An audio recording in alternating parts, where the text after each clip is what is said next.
창세기 11장 1절부터 32절까지 제가 한 절, 여러분이 한 절 교독하여 하나님께 올려드리겠습니다. 온 땅의 언어가 하나요 말이 하나였더라.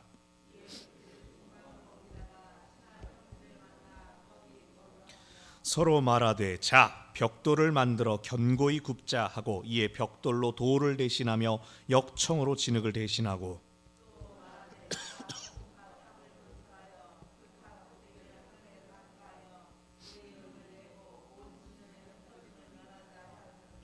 여호와께서 사람들이 건설하는 그 성읍과 탑을 보려고 내려오셨더라.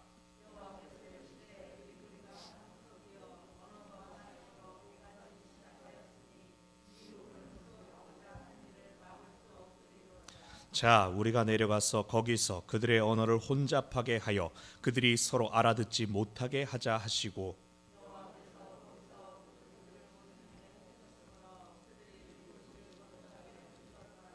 그러므로 그 이름을 바벨이라 하니 이는 여호와께서 거기서 온 땅의 언어를 혼잡하게 하셨음이니라. 여호와께서 거기서 그들을 온 지면에 흩으셨더라.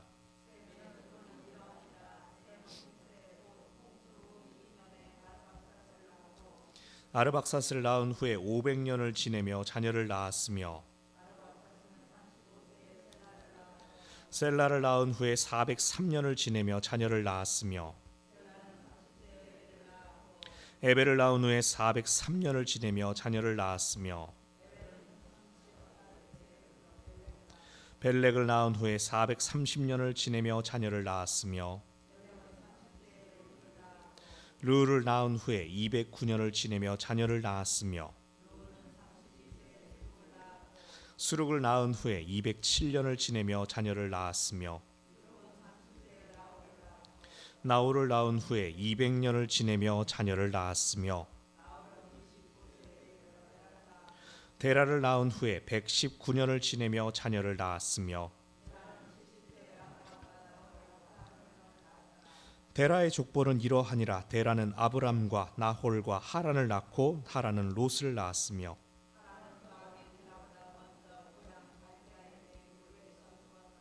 아브라함과 나홀이 장가들었으니 아브라함의 아내의 이름은 사레며 나홀의 아내의 이름은 밀가니 하란의 딸이요 하란은 밀가의 아버지이며 또 이스가의 아버지더라.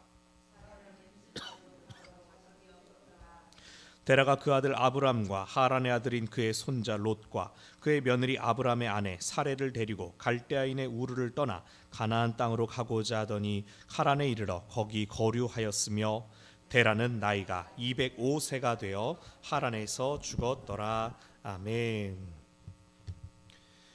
같은 사건에 대하여 한 가지 사건을 똑같이 경험했는데 이 사람은 이렇게 말하고 저 사람은 이렇게 말하는 것을 들어보셨습니까? 그 자리에 같이 있었던 사람이 옆에 있는데도 있었던 일들을 자기 위주로 해석하고 자기를 막 드러내고 높이는 것을 들으면 여러분 어떤 기분이십니까? 그게 나와 상관없는 남 얘기면 참 웃기는 사람이네 이러고 넘어갈 수 있겠지만 내가 관여된 부분일 때는 기분이 상하는 경우도 있습니다. 내가 아는데 저 사람 거짓말하네. 자기를 높이려고 하네. 사랑하는 성도 여러분, 지난 주일부로 제가 이제 여러분의 역사에 포함되었습니다. 백운제일교회 역사에 법적으로 포함이 되었습니다. 여러분, 제가 바라는 건 서로에 대해서 진실하고 아무것도 다른 말이 없기를 정말 간절히 바랍니다. 마음을 열고 숨기는 것 없이 서로 이해 안 되는 거 있으면 터놓고 목사님 왜 그러세요? 이건 무슨 뜻이에요? 라고 막 우리가 서로 말할 수 있는 그런 사이였으면 정말 정말 좋겠습니다. 제가 이 말씀 왜 드린지 너무 잘 알죠? 여러분도 그러기를 원하시죠? 우리가 같은 말을 쓰지 않습니까? 같은 언어를 쓰지 않습니까? 같은 한 자리에 있어도 같은 시간을 보내고 있어도 오해가 생깁니다. 사람이기 때문에 오해가 생깁니다. 오해가 생길 수는 있습니다. 근데 그것을 안 풀면 문제가 생깁니다. 가족이 되는 과정 결코 늘 평안하고 순탄한 것만이 아닙니다. 아무리 사랑해서 결혼해도 결혼하고 나면 왠지 거슬리고 낯선 모습들 발견되고 그거 하나하나 책 잡다 보면은 갈등이 일어나죠. 시간이 지나면서 익숙해지고 또 그것을 서로 알고 지혜롭게 푸는 법들을 깨닫게 됩니다. 배우게 됩니다. 그런 시간들이 필요합니다. 싸우지 않으면 제일 좋죠. 그러나 싸움도 유익이 있습니다. 잘 싸우고 잘 풀면 그 관계가 아주 튼튼해집니다. 앞으로 많은 날을 함께 보낼 여러분 주님의 이름으로 사랑하고 축복합니다. 우리가 잘 사랑하고 잘 싸웁시다.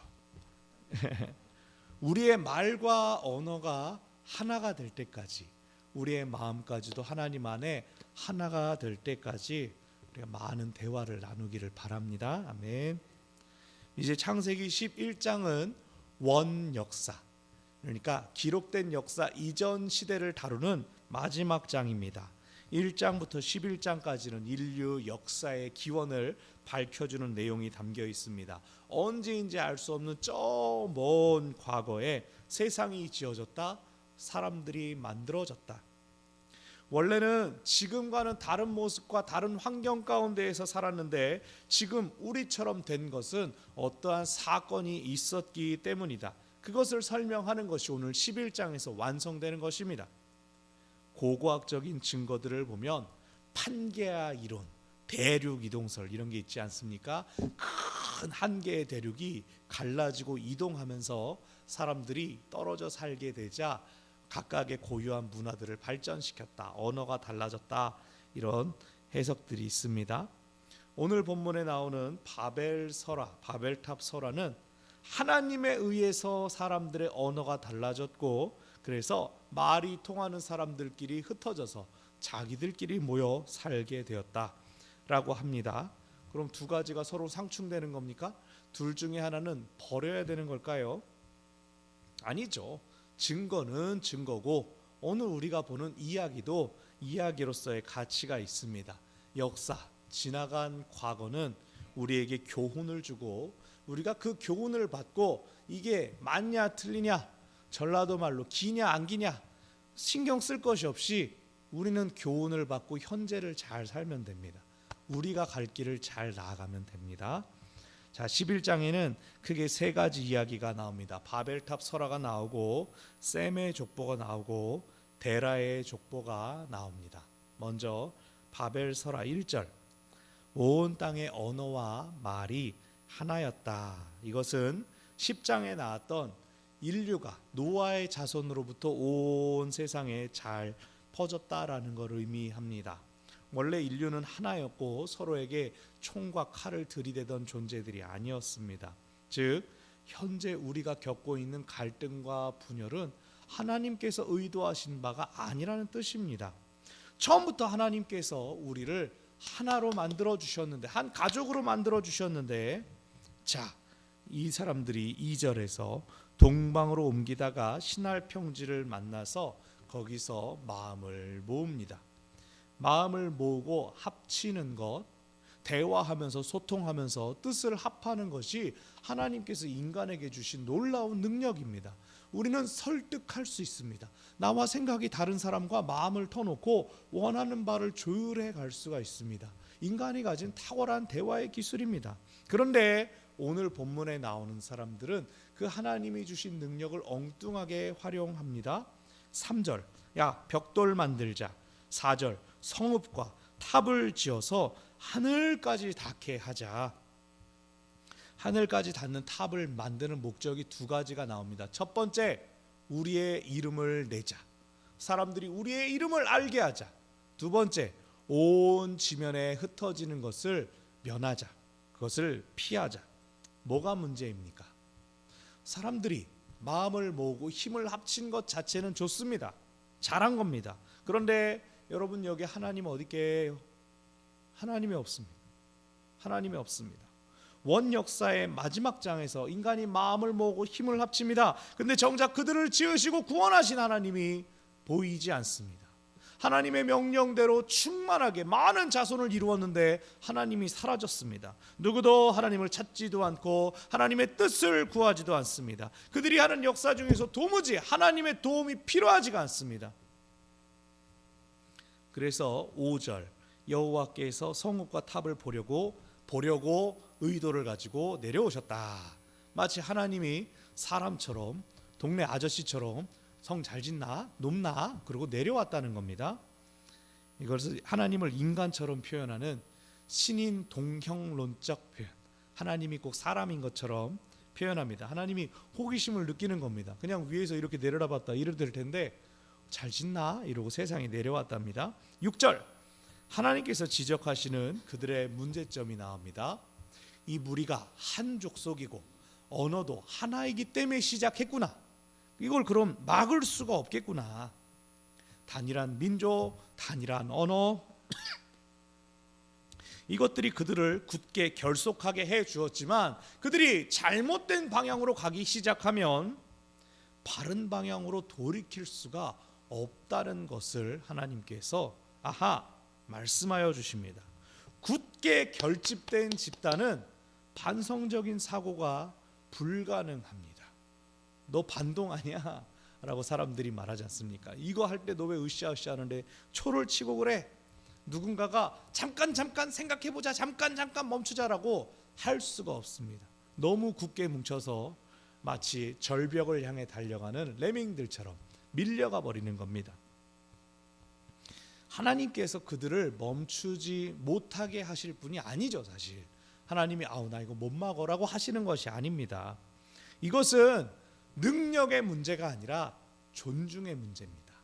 하나님께서 사람을 하지마 탕 하고 막아버릴 수 있는 능력이 없는 것이 아니라 하나님께서 인간의 뜻을 존중해 주시기 때문에 억지로 하지 않으신다는 것입니다. 자기 의지와 의사대로 행동하는 것을 자유의지를 주셨고 그것을 잘 활용하도록 격려하시는 하나님은 그들을 억지로 막지 않으십니다. 더군다나 하나님께서 내가 다시는 세상을 물로 심판하지 않겠다 약속하시지 않았습니까? 그렇다면 사람들이 무지개를 볼 때마다 아이고 하나님 약속하셨지, 우리가 그것을 감사하자, 우리 자신을 돌아보자 그러면서 살아야 되는데 오늘 본문에서 잘못된 일에 마음을 모으고 잘못된 일에 힘쓰고 있는 것을 볼 수 있습니다. 사람들이 우리 예배당도 너무나 예쁘게 벽돌을 차곡차곡 쌓아 올렸는데 얼마나 어떻게 오랫동안 걸렸을까? 사람들이 조적을 착착착착 어떻게 이렇게 정성스럽게 반듯하게 했을까? 제가 옛날에 네팔을 갔는데요, 네팔 사람들은 조적을 할 때 우리나라처럼 하지 않습니다. 네팔 사람들은 그냥 쌓습니다. 우리는 못으로 줄과 간격을 맞춰가지고 수직으로 쌓아 올리지 않습니까? 근데 네팔은 그냥 차곡차곡 위에다가 하니까 벽돌을 진짜 빨리 쌓기는 하는데 지난번 대지진 났을 때 옆으로 확 제끼니까 얼기설기 이렇게 울퉁불퉁했던 게 그대로 넘어가 버리는 겁니다. 참 차곡차곡 쌓는 게 쉽지 않은 일입니다. 하물며 이 사람들이 벽돌로 건물을 만들자라고 마음을 모았다라고 할 때 이스라엘 사람들은 생각한 겁니다. 바보들, 벽돌 구워서 언제 쌓아 올리냐, 돌 갖다가 짓는 게 짱이지. 약간 히브리인의 관점에서 3절은 이 사람들이 마음을 모았는데 다 생각 없는 녀석들 하고 비웃는 뜻이 담겨져 있습니다. 그러나 하나님께서 보시기에 이 탑을 그래 한번 높이 쌓아봐라 내버려 두실 수도 있지만 그걸 쌓는 걸 내버려 두는 것은 이름을 날리기 위해서, 이름을 드높이기 위해서 하는 것은 효율적이지도 않고, 무엇보다 인간의 약함은 모든 사람들의 이름을 기억하게 하는 것이 아니라 한두 사람, 그것을 시키고 뒤에서 팔짱 끼고 있는 지도자의 이름만을 기억하게 할 것입니다. 그럼 무식한 역사 속에서 많은 사람들이 하나님께서 허락하신 고귀함과 존귀함을 잃고 죽어갔던 것을 우리가 알고 있습니다. 이집트의 피라미드, 스핑크스, 그 많은 신전들과 우상들을 생각해 보십시오. 누가 그것을 세우면서 고생한 사람들 하나하나 다 기억합니까? 이집트 농부 1, 농부 2 그렇게는 알지 않습니까? 우리는 그 피라미드를 보면서 누구를 떠올립니까? 그 무덤의 주인, 그거 만들려고 한 파라오들만 기억하지 않습니까? 이상하지 않습니까? 그들의 업적이고 위협이라고 칭송하지 않습니까? 잘못한 건데. 하나님의 관점에서도 이것은 너무나 어리석은 일인 것입니다. 보십시오. 이 시기에 11장에서 바벨이라는 그 도시를 세운 사람 누구죠? 지난주에 봤는데 세상의 첫 용사다, 여호와 앞에 유명한 사냥꾼이다라고 했던 니므롯, 그 사람만이 성경에 남아있지 않습니까? 바벨탑 쌓은 사람들 이름 하나도 지금도 남아있지도 않지 않습니까? 자기들 의도들을 했음에도 불구하고. 그래서 하나님께서 그들을 멈추기 위해 선택하신 방법은 그들을 모이지 못하게 하는 겁니다. 흩어지게 하는 것입니다. 그들이 소통하고 교류하는 언어를 혼잡하게 하여서 그들이 연합하지 못하고 뿔뿔이 흩어지게 했습니다. 여기 나오는 사람들, 상대가 자신의 말을 알아듣지 못하자, 이해하지 못하자 끝까지 설득하거나 그들의 언어, 소통하는 방법을 찾으려고 하지 않고, 아우 답답해, 내 말 알아듣는 사람 여기 붙어라. 그래서 말이 통하는 사람들끼리 모여서 떠나 버렸습니다. 이것이 사람들이 가지고 있는 한계입니다. 말이 통하면 일을 만들고 꾸밀 수 있지만 소통의 벽이 막혀버리면 그것을 넘지 못하는 겁니다. 이해하려는 노력을 하지 않는 것입니다. 하나님께서 왜 우리를 하나로 만드셨는지 그 본 정신을 잊어버리고 떠올리지 않습니다. 사람들은 오늘 본문 보십시오. 흩어지면서도 하나님을 찾는 사람들이 없었습니다. 사람들 사이에 이 언어로 인한 단절이 일어나기 전에 이미 하나님과 단절되었습니다. 그러나 그것에 대해서는 사람들이 아무도 신경 쓰지 않습니다. 그래도 하나님은 차라리 그것을 선택하십니다. 흩어지는 것은 겉으로 볼 땐 현상적으로는 그들의 연합을 약하게 하는 겁니다. 그러나 간단하게 족보에서, 이 긴 족보에서 중요한 것은 무엇이냐면 셈에서부터 아브라함까지 쭉 연결된다는 것입니다. 셈은 노아의 홍수 이후에 살아남은 사람의 계보를 시작했습니다. 아담이 첫 사람, 노아는 홍수 이후의 첫 시조, 그리고 아브라함은 이스라엘의 조상으로 오늘 족보는 그들이 하나로 연결된다라는 것을 보여주는 데에 초점이 있습니다. 셈의 족보도 몇 살에 누구 낳고 몇 년 더 살았다라고 소개합니다. 근데 여러분 잘 보면 수명이 조금씩 줄어듭니다. 뒤로 갈수록 조금씩 줄어들어서 어디까지? 오늘날까지 비슷해지는 걸 볼 수 있습니다. 원 역사와 고대사가 근접할수록 더 현실적인 역사가 됩니다. 이제 신비의 허물이 벗겨지는 것이죠. 400년 500년 지겨워서 어떻게 사냐 할 필요가 없어지는 것이죠. 셈의 족보를 보면 단 9명이 나옵니다. 단 9세대 만에 원 역사의 신비가 성경을 처음 읽는 독자들에게 익숙한 시대로 훅 하고 올라옵니다. 연령대도 줄어들었고 그들에게도 익숙한 이름들이, 조상들의 이름들이 나오기 시작합니다. 아마 이 성경을 처음 읽는 사람들에게는 이것이 마치 비슷한 시기의 역사처럼 느껴졌을 겁니다.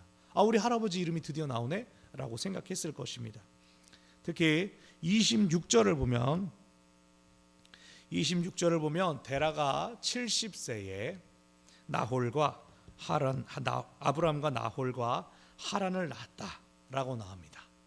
그러면서 27절을 보면 27절에서 데라의 족보는 이러하니라라고 나오죠.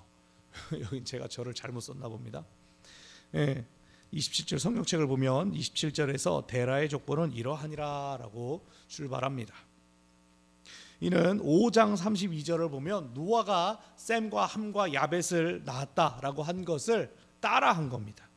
노아의 역사와 우리 시대의 역사를 비슷하게 묘사하는 겁니다. 남들은 아들 하나씩만 낳은 것처럼 했는데 여기는 세 아들을 언급하는 방법이죠.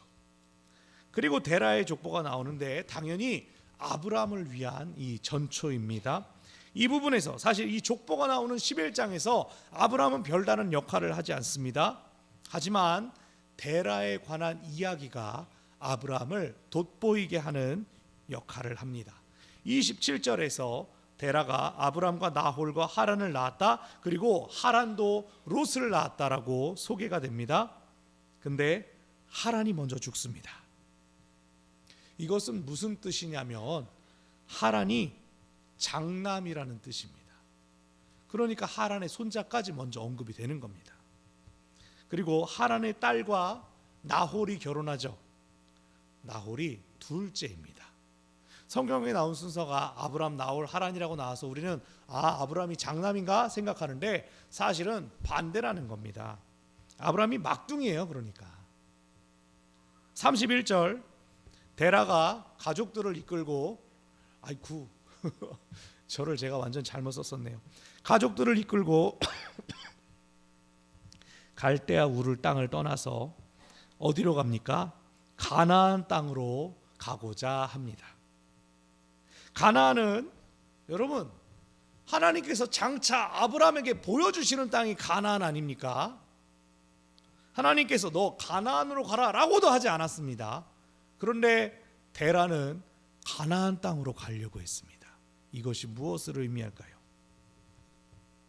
데라가 가족들을 이끌고 고향을 떠나서 가나안을 향해 출발했다? 왜 움직였을까요? 여러분 우르 땅은 오래된 역사와 전통을 가지고 있습니다. 사람들이 많이 살고 있었고 생활의 편의를 위한 모든 것들이 갖추어져 있는 곳이었습니다. 그래서 어떤 사람들은 여기 이 본문을 통해서 아주 조심스럽게 해석합니다. 데라도 하나님의 음성을 들었을 것이다. 하나님의 부르심을 데라가 들었을 것이다. 너의 본토 친척 아버지의 집을 떠나 내가 너에게 지시할 땅으로 가라. 그래서 그 믿음의 여행을 데라가 출발했다 이겁니다. 가족들을 이끌고. 그런데 큰아들 하란의 죽음이 그에게 어떠한 영향, 충격을 주어서 그가 하란에 도착했을 때 정착하기로 했다라는 해석이 있습니다. 왜? 아들의 이름과 같은 도시를 만났을 때 이것이 운명이야 라고 생각했을 수도 있다는 거죠. 맨 끝절을 보면은 데라가 205세에 하란에서 죽었다라는 언급이 나옵니다. 그러고 나서 12장에서 아브라함이 등장하는 것을 보면서 데라가 하란에서 죽은 다음에 아브라함이 하나님의 음성을 들었구나 라고 사람들이 생각하게 만들지만 실제로 아브라함은 데라가 살아있는 동안에 하란을 떠납니다. 데라는 실제로는 이후에 60년을 더 살다가 아브라함이 135세 때 205세가 되어 죽었습니다. 여기 교훈은 무엇입니까? 믿음의 여정을 완수하지 않고 주저앉으면 다른 사람이 그 사명을 감당하는 겁니다. 데라는 하란에 남아있는 동안은 남아있는 가족을 향하여서는 가장의 역할을 했습니다. 그러나 성경은 아브라함이 믿음의 여행을 시작했을 때부터 그를 족장으로 묘사합니다. 그를 믿음의 조상으로 그려냅니다. 믿음의 사람이 되기 원하십니까? 그렇다면 믿음의 모험에 자신을 내던져야 합니다. 이미 10장에서부터 사람들이 하나님과 단절되었습니다. 인간의 족보는 그들이 이 땅에 충만했다는 것은 보여주지만 그들이 하나님을 불렀는지 하나님의 뜻을 실천했는지는 알 수가 없습니다. 그리고 오늘 본문에 오자 심지어 사람들은 하나님께 도전합니다. 하나님의 흩으심은 바벨을 통한 도전을 무마시켰지만 인간은 하나님께 저항하고 도전하기를 그치지 않는 것을 우리는 이미 알고 있습니다. 그러나 사랑의 하나님은 인간을 흩어버리되 아주 버리지는 않으셨습니다. 오늘 성경에 선명하게 나타나 보이진 않지만 하나님은 인간을 계속해서 부르고 또 하나님께서 초대하십니다. 성경에 나타나 있지 않지만 제가 이렇게 말씀드릴 수 있는 것은 지금도 하나님께서 우리들을 초대하고 계시기 때문입니다. 지금도 하나님께서 우리들을 부르고 계시기 때문입니다. 우리의 몸이 약하면 약한 대로 부르시고 나이가 들면 나이가 든 대로 부르시고 우리가 감당할 수 있는 자리로 우리를 보내시며 사용하시는 분이 우리 하나님이십니다. 그 음성을 듣고 아브라함이 그렇게 하기 전에 먼저 가족을 데리고 집을 떠났던 데라가 하란에 주저앉은 것입니다. 하나님의 사명을 받았음에도 불구하고 그것을 끝까지 붙잡지 않고 포기했기 때문에 여기서 11장 마지막 절에서 그가 생명을 다한 것으로 마무리해버립니다. 그리고 그 다음 아브라함이 족장이 되죠. 실제로는 하란에 머물러 있었던 데라가 집안의 어른이고 족장이었지만 하나님의 말씀에 순종했기 때문에 막내인, 그리고 오늘 29절에 나타나는 것처럼 아이가 없는 불임인 아브라함이 새로운 시대의 족장으로 일어나서 사명의 땅, 약속의 땅을 향하여 나아가는 것입니다. 오늘 본문에 등장하는 바벨탑 그리고 데라의 족보는 사람의 눈으로 볼 때는 약하고 부족해지는 것이 때로는 하나님께서 원하시는 것이다. 때로는 그것이 하나님의 뜻을 실현시키는 방법이다라는 걸 보여줍니다. 우리 김정순 권사님께서 갑자기 병이 발견됐죠. 사실 병은 언제 생겼는지 모르겠지만 모르는 사이에 우리가 발견했죠. 갑자기 발견하고 또 입원하시고 얼굴을 뵙지 못한 지 많은 시간이 지나서 우리 안에 걱정들이 있었고 염려가 있었습니다. 그런데 제가 월요일 날 아주 밝은 목소리로 목사님 제가 너무나 기쁨이 넘치고 아무데도 아프지 않아요. 그걸 듣고 제가 큰 위로를 얻었고 오늘 수요일 날 이제 무슨 검사 결과가 이제 나온다 그래가지고 기다리다가 우리 정영희 권사님이 이제 통화를 해가지고 저한테 알려주시는 겁니다. 너무 컨디션도 좋으시고 쌩쌩하신데 정작 뭐가 어떻게 그래서 결정이 됐어요라는 말씀 안 해주시고 계속 피만 뽑아간답니다. 그 검사가 얼마나 많은지 계속 피만 뽑아가요. 이것만 알려주셨는데 그런데도 식사도 잘 하시고 건강한 모습으로 뭐 금방 퇴원하실 분처럼 그렇게 통화했다고 합니다. 그걸 들으니까 병은 병이고 마음은 마음대로 즐겁습니다. 딸과 아들이 그 옆에 붙어있는 것들을 들으면서 하나님께서 그들을 참 사랑하시는구나 하는 생각이 올라왔습니다. 백운제일교회 여러분이 아유 우리 나이 들었어요, 여기 오래됐어요, 동네 가난해요 그러지만 여러분 오랜 시간 동안 더군다나 그 3년 동안의 코로나 기간 동안 여러분 신앙을 잘 지키고 예배의 자리 개인적으로든 어떻게든 지켜서 저를 맞아주신 여러분의 신앙이 얼마나 아름다운지 아십니까? 그 아름다움이 이 공간에 그대로 묻어 있습니다. 배어 있습니다. 여러분 이렇게 앉았다 일어나면 여러분 아름다운 게 이렇게 묻어 있나 봐요. 털고 가시나 봐요. 그래가지고 제가 처음에 왔을 때 와 세상에 이렇게 아름다운 데가 있나 라고 했는데 이게 저만 생각하는 줄 알았는데 주일날 먼 데서 온 손님들이 다 똑같은 얘기하는 거예요. 내가 틀리게 본 게 아니었구나. 이게 내가 맞다. 오히려 저야말로 부족하고 연소한 사람이었지만 오히려 그렇기 때문에 여러분이 저를 선택해 주시지 않았습니까? 오래오래 열심히 해라 그러고 저를 불러주셨지 않습니까? 여기에 우리 교회 아직 온라인 시스템이 없었으니까 제가 유튜브도 만들고 이것저것 카메라는 좀 열악하지만 어쨌든 시작이라도 해볼 수 있게 되었습니다. 여러분이 느끼는 부족함, 우리 교회 이게 없고 이게 아쉽고 하는 것들은 그럼 내가 그걸 해보면 되겠구나. 이걸 어떻게 하면 될까? 제가 할 수 있는 여지가 됩니다. 참 저는 기쁩니다. 즐겁습니다. 제가 과거에 목회 선배님들 또 가까이 있는 저희 아버지를 보면서 느꼈던 아쉬움들이 이곳에서 발견될 때 아이고 이제 나는 어떻게 할까? 그때 생각했던 것들 가지고 어떻게 풀어나가면 좋을까를 계속해서 생각나게 합니다.